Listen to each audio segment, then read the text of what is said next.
हम अगर उठे नहीं तो जुल्म बढ़ता जाएगा। वक्त की जरूरत बन चुका ये नारा, जिसके तहत एक बड़ी मुहिम का आगाज आज 5 सितंबर से किया गया है, जैसा कि पहले भी आपको वीडियो में मैं बता चुका था। हमारे साथ इस वक्त शबनम हाशमी मौजूद हैं, जो इस मुहिम को लेकर आगे बढ़ी है और उनके साथ बड़ी कई तंजीमें इसमें जुड़ी हुई हैं। पहला मकसद आपका क्या है इस मुहिम को शुरू करने का? हम अगर उठे नहीं तो जुल्म बढ़ता जाएगा, ऐसा नारा आपने दिया और हैशटैग के साथ आप ये कैंपेन शुरू कर चुकी हैं कि if we do not rise.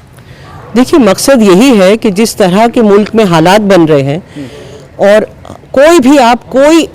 कोई भी जगह ले लीजिए, हर जगह ये सरकार बुरी तरह फेल हो रही है। इकोनॉमी इतनी गिर चुकी है कि लोगों के पास नौकरियां नहीं है, भुखमरी है, और जो भी आवाज उठा रहा है उसके ऊपर कभी यूएपीए, कभी एनएसए, कभी कुछ और लगा के उनको अरेस्ट किया जा रहा है। लगातार सर्विलेंस है, मेरे फोन का सर्विलेंस है, व्हाट्सएप मैसेजेस का सर्विलेंस है। पूछा जा रहा है कि ये जो कैंपेन हो रहा है इसमें ये क्या लिखा है और वो क्या लिखा है। तो ऐसे हालात में जो डर का माहौल था उसको तोड़ने के लिए ये ज़रूरी था कि हम लोगों को एक प्लेटफॉर्म दें जहां से वो अपनी बात रख सकें, चाहे उनका कोई भी मुद्दा हो। इस कैंपेन का कोई एक मुद्दा नहीं है, मतलब ज़्यादातर आप हमें देखते हैं महिलाओं के मुद्दों पे, लेकिन इस कैंपेन में किसानों का भी मुद्दा है, इस कैंपेन में प्राइवेटाइजेशन का भी मुद्दा है, सारे मुद्दे, एनवायरनमेंट भी है, हर चीज़ है। तो मकसद यही है कि पूरे हिंदुस्तान में लोग अपनी आवाज़ उठा सके, लोग अपनी बात रख सके, और जो तानाशाह सरकार बैठी है उसे ये बता सके कि हम मरे नहीं हैं, अभी हम जिंदा हैं। लेकिन शबनम जी, एक बात ये भी है कि जब भी हुकूमत के खिलाफ आवाज़ उठी है, हमने पूरा शाहीन बाग भी देखा, जामिया का प्रोटेस्ट भी देखा, एंटी-सीएए और एनआरसी जो प्रोटेस्ट हुए, जब भी हुकूमत को ऐसा लगा कि हमारे खिलाफ आवाज़ उठी है, उसे हर तरह से दबाने की कोशिश की गई। तो आपको नहीं लगता कि जो ये आवाज़ आप उठा रही हैं इसमें भी बहुत सारी मुश्किलों का सामना आपको करना पड़ेगा? नहीं, तो हम कोई डरते थोड़ी हैं मुश्किलों से। क्या करेंगे आप बताइए ना, क्या करेंगे? अरेस्ट कर लेंगे, जेल में डाल देंगे, गोली से उड़ा देंगे। आज 5 तारीख है, आज गौरी लंकेश को इसी तरह मारा गया था। तो हम कोई मरने से थोड़ी डरते हैं। सवाल ये है कि जो संविधान है इस मुल्क का वो बचना चाहिए। जाने तो बहुत सारी जाएंगी और ये मालूम है कि जाएंगी, उसके बावजूद लड़ना तो जरूरी है। हम अपनी अगली नस्लों को क्या कहेंगे कि जब ये सब कुछ हो रहा था तो हम डर के घर में छुप के बैठ गए थे। लेकिन ऐसा क्यों है कि आधी लोगों को लगता है संविधान खतरे में है और आधे लोगों को लगता है कि संविधान बचाने वाली ही सरकार एक ही है बस? देखिए, वो तो पिछले 20-30 साल में जो नफरत और झूठ बोया गया है दिलों में, दिमागों में, और जिस तरह से पूरी पब्लिसिटी पे कंट्रोल है और जो पैसा उसमें डाला जाता है, राउंड द क्लॉक 24/7 जो पैसा डाल के एक पूरा प्रोपेगेंडा किया जाता है, तो जो इंसान खुद से अपनी तलाश नहीं कर रहा उसको ये लगेगा कि बहुत अच्छा काम हो रहा है जब आप ढूंढना शुरू करेंगे। लेकिन जो 2014 में जो वोट दे के लोग आए थे, उनका एक बड़ा तबका है जिनकी समझ में आ गया है कि बहुत गलती कर दी हमने। समझ में आ रहा है क्योंकि धंधे तो उनके भी बैठ रहे हैं, है ना, बिजनेस।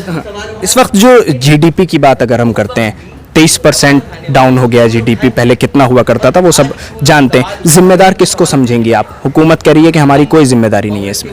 नहीं, तो मैं थोड़ी ना सरकार चला रही हूँ, हम थोड़ी सरकार चला रहे हैं। जो सरकार चला रहा है उसी की जिम्मेदारी है, और जो सरकार चलाता है उसी से सवाल किए जाते हैं ना। सवाल मैं कोई सड़क पे जाते आदमी से थोड़ी करूंगी कि भाई जीडीपी क्यों गिर गई। तुम्हारे वित्त मंत्री से, तुम्हारे प्रधानमंत्री से कहूंगी ना कि नोटबंदी की थी तो क्या सोचा था। बिल्कुल। कोई नाटक रात को 8 बजे आके कि 12 बजे से नोट बंद, तब क्या सोचा था? कुछ अंडरस्टैंडिंग है इकोनॉमी की? नहीं है। कोई एक भी एडवाइजर है, इकोनॉमिक एडवाइजर, या नहीं है? उनसे ही पूछा जाएगा ना। इस पूरे प्रोटेस्ट में, क्योंकि ये साइलेंट प्रोटेस्ट था, एक खामोश एहतजाज आज यहाँ 5 सितंबर को किया गया था, इसमें यूथ भी बड़ी तादाद में इनके साथ जमा हुआ था। क्या नाम है आपका? फैजान आलम। ये बताइए, इस वक्त ये प्रोटेस्ट आपने साइलेंट प्रोटेस्ट किया है, if we do not rise, हम अगर उठे नहीं तो, अगर नहीं उठे और इस वक्त में कौन सी जरूरत पड़ी आपको ये प्रोटेस्ट करने की? ऐसा क्या हालात इस वक्त बनते चले जा रहे हैं जो आपको लगा कि अब उठना चाहिए? देखिए, ये सारा समाज जानता है कि क्यों उठने की ज़रूरत है।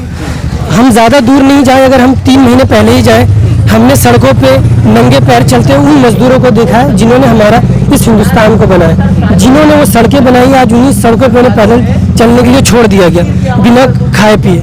और ये ज़रूरत सिर्फ आज के वक्त की नहीं है, ये हमेशा के वक्त के लिए एक एग्जाम्पल सेट होगा कि ये दौर जो पूरे हिंदुस्तान में आज़ादी के बाद से अब ऐसा देखा जा रहा है कि फाशिज़म का जो एक दौर जो हम बात करते हैं कि हमने जर्मनी देखा, वो अब हिंदुस्तान में महसूस हो रहा है। आने वाला वक्त इससे भी कठिन हो सकता है, तो इसलिए ज़रूरी है कि अभी नहीं उठे तो फिर कभी नहीं उठ पाएंगे शायद। आपको पता है बहुत सारे ऐसे नौजवान हैं जिनके खिलाफ FIR दर्ज हुई हैं, वो प्रोटेस्ट में शामिल रहते थे। जी, ऐसे तमाम लोग हैं, हमारे बहुत सारे साथी लोग हैं, हम उनसे परिचित हैं, डायरेक्टली भी इनडायरेक्टली भी।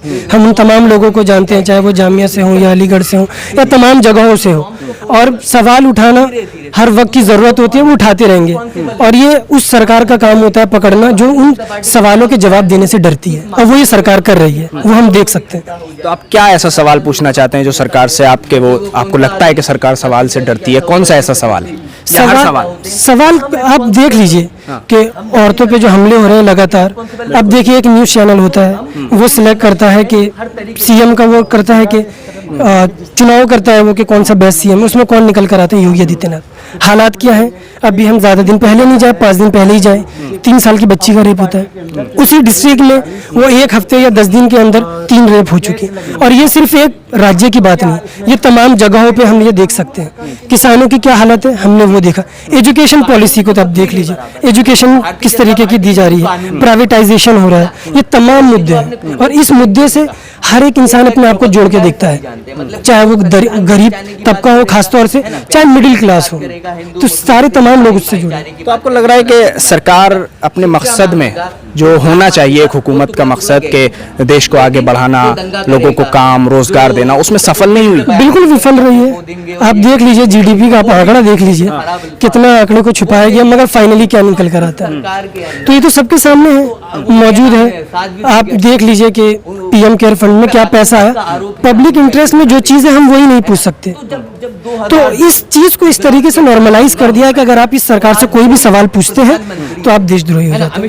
ये नॉर्म सेट कर दिया, अगर आप सवाल सरकार से करेंगे तो आपके ऊपर एक ना एक टैग लगा दिया जाएगा, ये लेफ्टिस्ट है, ये माओविस्ट है, ये सवाल पूछता है, ये टुकड़े टुकड़े गैंग है। तो आप देख लीजिए, तो काफी लग चुके हैं ना ये टुकड़े टुकड़े। ये लगता रहा है और ये आगे भी लगेगा, उम्मीद है। मगर उन आवाज़ों का उठना भी ज़रूरी है जो लोगों के हक के लिए होती है, जो उन मार्जिनलाइज सेक्शन वाले के लिए होती है, जिनके लिए कोई बोलने के लिए आए, चाहे वो आदिवासी समाज से हों, चाहे मुसलमानों में हम जाएं, बहुत पिछड़े लोग रहते हैं, तो उनकी आवाज़ें कौन उठाएगा?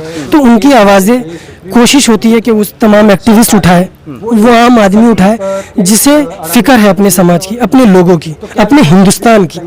ये बात हिंदुस्तान की है, हिंदुस्तानियत की है। ठीक, बहुत शुक्रिया आपका बात करने के लिए। एक ही बात सामने निकल कर आती है, मुकदमे भी लगेंगे, केस भी दर्ज होंगे, FIR भी होगी, मगर जो जज्बे हैं, हौसले हैं, देश के लिए काम करने के जुनून हैं, वो कभी कम नहीं होंगे। और आज 5 सितंबर को इस बड़ी मुहिम का आगाज होना इस बात की खुली दलील है। दिल्ली से INN चैनल के लिए साहिल नकवी।